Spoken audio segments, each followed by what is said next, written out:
शिक्षा के क्षेत्र में अन्य और विभागों के भी कर्मचारी जो आए दिन अपनी मांगों को लेकर धरना प्रदर्शन एवं हड़ताल आदि करते रहते हैं, तो उन सभी मामलों को निपटाने के लिए एक आयोग का गठन किया जाएगा और उनकी सही मांगों को मान लिया जाएगा, जिसमें कर्मचारियों की पुरानी पेंशन का मामला भी शामिल है, क्योंकि हमारी पार्टी नई पेंशन व्यवस्था से कतई भी सहमत नहीं है। इसलिए बीएसपी की सरकार बनने पर फिर पुरानी पेंशन व्यवस्था को ही लागू किया जाएगा। देश में विधानसभा के लिए हो रहे आम चुनाव में कोरोना नियमों का पालन करते हुए अपनी पार्टी के प्रयागराज मंडल के उम्मीदवारों के समर्थन में मुझे सुनने के लिए यहाँ भारी संख्या में इकट्ठा हुए हैं, तो उसके लिए मैं आप सभी लोगों का हार्दिक दिल से आभार प्रकट करती हूँ। और अब मैं सबसे पहले अपनी पार्टी के संबंध में ये कहना चाहूंगी कि हमारी पार्टी ये चुनाव उत्तर प्रदेश की सभी विधानसभा सीटों पर अकेले अपने बलबूते पर ही पूरी तैयारी ईमानदारी के साथ यहाँ सन 2007 की ही तरह फिर से अपनी पार्टी की पूर्ण बहुमत की सरकार बनाने के लिए लड़ रही है, ताकि आपको वर्तमान में भाजपा के चल रहे जातिवादी, संकीर्ण, अहंकारी व तानाशाही वाले शासन से मुक्ति मिल सके। इसके साथ ही हमारी पार्टी ने पूर्व की तरह इस चुनाव में भी बीएसपी से जुड़ने की तादाद को ध्यान में रखकर फिर उसी अनुपात में ही यहाँ सर्व समाज के लोगों को टिकट भी दिए हैं। और अभी चुनाव में आप लोगों को अपना वोट कांग्रेस, बीजेपी, सपा व अन्य विरोधी पार्टियों को न देकर केवल अपनी एकमात्र हितैषी पार्टी बहुजन समाज पार्टी को ही देना क्यों जरूरी है, इसे आप लोगों को समझना होगा। हालांकि इस संदर्भ में आप लोगों को ये मालूम है कि आजादी के बाद शुरू में काफी लंबे समय तक केंद्र व उत्तर प्रदेश सहित देश अधिकांश राज्यों में भी कांग्रेस पार्टी की ही अकेले यहाँ सरकारें रही हैं, किंतु इनकी गलत नीतियों व गलत कार्य प्रणाली की वजह से ही अब ये पार्टी केंद्र व काफी राज्यों के साथ साथ यहाँ उत्तर प्रदेश की सत्ता को भी इसके साथ ही ये पार्टी जबरदस्त जातिवादी होने के कारण शुरू से ही हर मामले में खासकर यहाँ दलित, आदिवासी व अन्य पिछड़ा वर्ग विरोधी पार्टी भी रही है और अभी भी है, जिस कारण केंद्र में रही इस पार्टी की सरकार ने इन वर्गों के मसीहा व भारतीय संविधान के मूल निर्माता परम पूज्य बाबा साहब डॉक्टर भीमराव अम्बेडकर को भारत रत्न की उपाधि से भी केंद्र में कांग्रेस पार्टी की रही सरकार ने इनको सम्मानित नहीं किया था, जिसके लिए वो हर प्रकार से पात्र भी थे। इतना ही नहीं बल्कि इनकी मूवमेंट को आगे बढ़ाने के लिए अपनी पूरी जिंदगी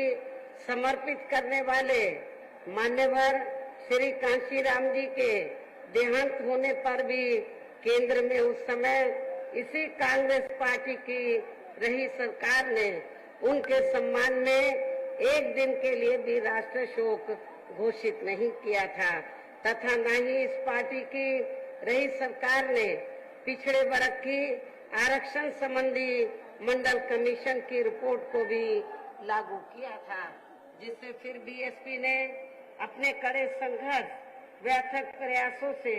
केंद्र में रही, उस समय श्री बीपी सिंह की सरकार से ही लागू कराया था।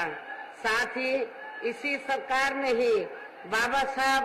डॉक्टर भीमराव अंबेडकर को भी भारत रत्न की उपाधि से सम्मानित किया गया था। लेकिन अब केंद्र व अधिकांश राज्यों की भी सत्ता से बाहर होने पर यही कांग्रेस पार्टी खासकर दलितों, आदिवासियों व अन्य पिछड़े वर्गों के वोटों की खातिर आए दिन किस्म किस्म की नाटकबाजी करती रहती है, जबकि इन वर्गों के व अन्य और मामलों में भी इस पार्टी की सच्चाई तो ये है कि कांग्रेस पार्टी जब सत्ता में आसीन होती है और इनके अच्छे दिन होते हैं तो तब इस पार्टी को इन वर्गों का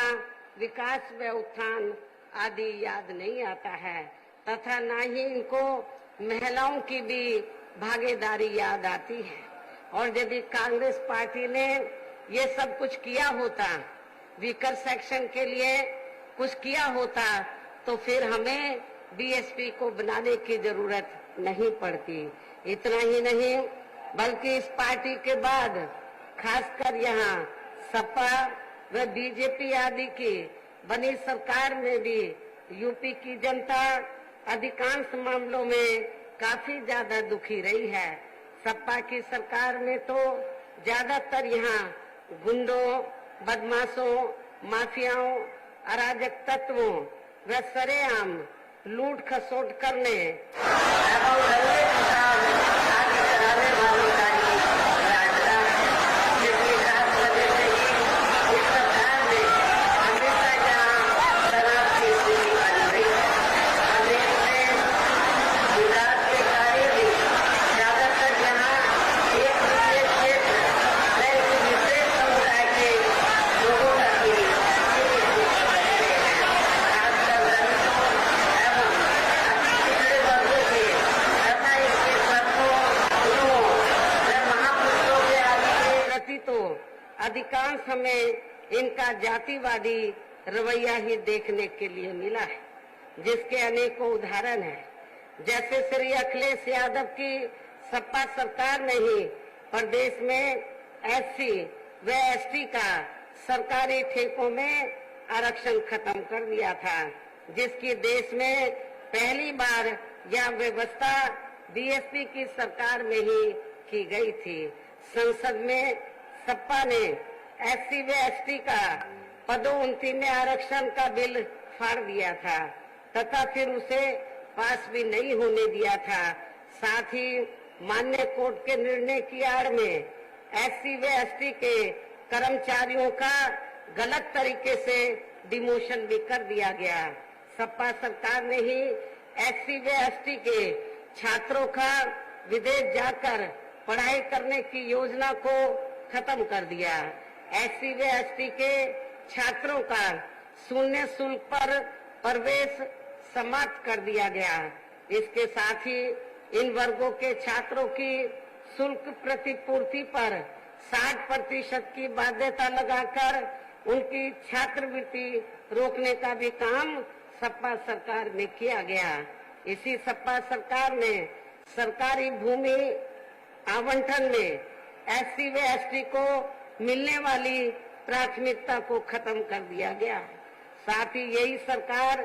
एससी व एसटी की भूमि खरीदने को लेकर नया संशोधन नियम लेकर आई, जिसमें बिना डीएम की अनुमति के कोई भी उनकी जमीन को खरीद सकता है, ताकि फिर इन वर्गों के लोगों की जमीन को आसानी से हथियाया जा सके। ऐसे अनेकों और भी इन्होंने विरोधी फैसले लिए। इसके अलावा दलित एवं अन्य पिछड़े वर्गों में जन्मे इनके महान संतों, गुरुओं व महापुरुषों आदि के सम्मान में हमारी सरकार ने जनहित की अनेकों योजनाओं के जो नाम रखे थे, साथ ही नए बनाए गए जिलों, यूनिवर्सिटी व पार्क आदि के जो नाम रखे गए थे, वे सभी अधिकांश सपा सरकार ने बदल दिए,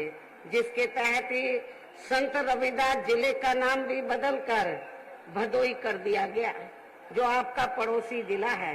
इस प्रकार से इस पार्टी का इनके प्रति ऐसा है ये प्रेम, इनका असली समाजवाद। इतना ही नहीं बल्कि हमारी पार्टी तो इन मामलों को लेकर ये भी सोच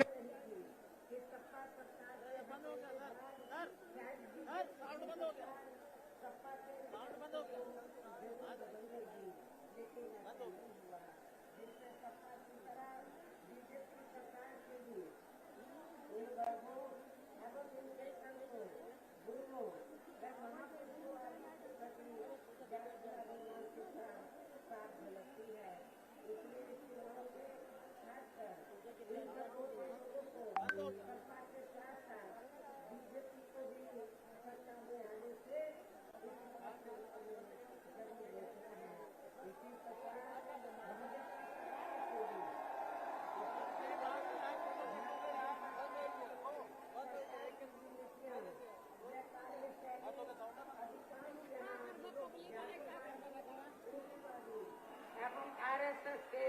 संकीर्ण एजेंडे को ही लागू करने पर टिकी गई है, जिससे प्रभावित